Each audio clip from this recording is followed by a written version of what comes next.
Welcome to our channel. Today we how to activate your Walmart MoneyCard. Easy guide step by step clearly. First, take your Walmart MoneyCard out of the package and keep the card and paperwork together. Check the front of the card to make sure the name and card design match what you received. Turn the card over and locate the toll-free phone number and the website address for activation. Find the CVV security code on the back and note it because you may need it during setup. Look for the card number on the front and have it ready to type or read during activation. Make sure you have your personal details ready, such as your full name, address, and date of birth. Prepare your social security number or government ID information if the system requests identity verification. Choose your activation method by deciding between online activation or phone activation. For online activation, open a web browser on your phone or computer.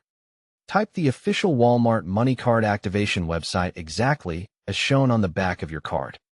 When the page loads, select the option that says Activate or Register your card. Enter your card number carefully and double-check every digit before moving forward. Enter your CVV code and any other requested card details to confirm you have the physical card. Create your online account by setting a secure username and a strong password you will remember. Set up security questions or verification options so you can recover your account if needed. Add your email address and mobile number so you can receive alerts and verification codes.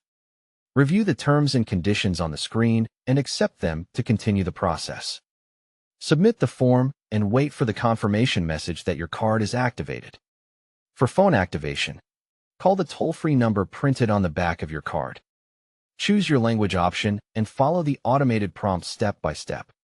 Enter your card number using the phone keypad when the system asks for it. Provide your date of birth, zip code, or other verification details if requested by the system.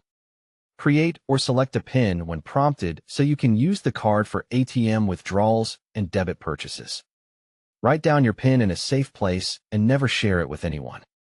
Sign the back of your card with your signature as soon as activation is completed. Log into your online account or mobile app to check that the card status shows active. Add money to your card by direct deposit, cash reload, or transfer, depending on your needs. Make a small purchase or balance check to confirm everything works correctly. Don't forget to like this video and subscribe to our channel for more step-by-step tech guides.